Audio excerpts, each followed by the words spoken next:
ఇవాళ India versus USA warm up మ్యాచ్లో తిలక్ వర్మ దుమ్ము లేపాడు. కొంచెం రస్టీగా కనిపించాడు. 24 balls 36 runs, 3 4s 2 6ers.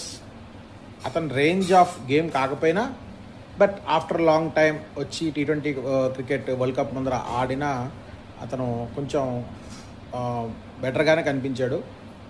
Compare to Samson కన్నా కొంచెం అతను ఫామ్లోనే అన్నాడు. ఆల్రెడీ ఫామ్ ఏమీ కోల్పోలేదు. అతను జస్ట్ ఇంజురీ వల్ల మ్యాచెస్కి దూరం అయ్యాడు. సో అతను మళ్ళీ ఇది ఖరారు అయిపోయినట్టే. దీంతో Tilak Varma will be playing entire world cup tournament. ఎందుకంటే ఈవేళ అతను మ్యాచ్ ఆడేశాడు. సో యూఎస్ఏతో వార్మప్ మ్యాచ్లో ఉన్నాడు. సో ఇది మనకు అందరికీ ముందు వచ్చిన న్యూసెస్ ప్రకారమే తిలక్ వర్మ ఇంకా still match is going on. So India has score around 232 runs out of the 20 overs. So అద్భుతం, వెరీ గుడ్. సో దీంతో సంజు శాంసన్ ఆడడం అనేది కంప్లీట్లీ అవుట్ ఆఫ్ కాంటెక్స్ట్ అయిపోయింది. ఫస్ట్ చాయిస్ వికెట్ కీపర్గా ఇషాన్ కిషనే ఉంటాడు. సో ఇషాన్ కిషన్ ఈ మ్యాచ్ ఆడకపోయినా వార్మప్ మ్యాచ్ ఫస్ట్ మ్యాచ్ నుంచి డెఫినెట్లీ మళ్ళీ ఖచ్చితంగా ఇషాన్ కిషనే ఫస్ట్ చాయిస్ వికెట్ కీపర్గా వస్తాడు. నెంబర్ 3లో తిలక్ వర్మ వచ్చేస్తాడు. So there is no place for Sanju Samson.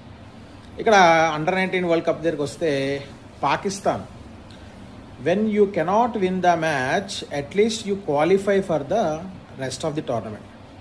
ఇది కదా అందరూ పాటించేది.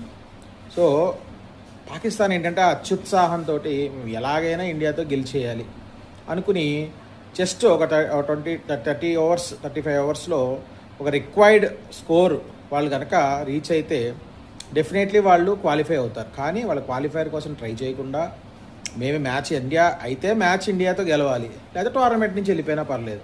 సో ఈ రకమైన యాటిట్యూడ్ వలన వాళ్ళు టోర్నమెంట్ నుంచి బయటికి వెళ్ళిపోవడం జరిగింది. సో ఇండియాతోనూ మ్యాచ్ గెలవలేదు, టోర్నమెంట్లో ముందుకు వెళ్ళట్లేదు. టోర్నమెంట్లో ముందుకు వెళ్తే ఫ్యూచర్లో ఇంకో మ్యాచ్లో ఛాన్స్ వస్తుంది కదా ఇండియాతో ఆడడానికి, లేదా ఇండియాను ఓడగొట్టడానికి పోని వాళ్ళ ఉద్దేశంలో. అది వదిలిపెట్టి అంటే ఏంటంటే మేము పోయినా పర్లేదు, అవతలోడు పోవాలి. సో ఈ type of context of mind సెట్లో ఉన్నారు వాళ్ళు. వాళ్ళు ఆడేది క్రికెట్టా మరి ఏంటి, అసలు ఒక టోర్నమెంట్ని ముందు తీసుకెళ్లే విధానం ఏంటో, మరి వాళ్ళ ఆలోచనలు ఏంటో అర్థం కావట్లేదు. సో ఈ ధోరణితో ఇది కాగానే మరుసటి రోజు వచ్చి మేము ఇండియాతో మ్యాచ్లు ఆడాం. ఈ మ్యాచ్ అయ్యే వరకు ఆగారు. ఈ మ్యాచ్ అయిపోయిన తర్వాత మళ్ళీ ఇండియాతో పాకిస్తాన్ ఆడను అని చెప్పి అనడానికి మళ్ళీ అండర్-19లో ఆడుతుంది కదా, అందుకని మ్యాచ్ అయ్యే వరకు సైలెంట్గా ఉన్నారు. మ్యాచ్ అయిన వెంటనే వచ్చి మరుసటి రోజు పొద్దున్నే వచ్చి మేము T20 వరల్డ్ కప్లో మెయిన్ వరల్డ్ కప్లో మేము ఇండియాతో ఆడమని.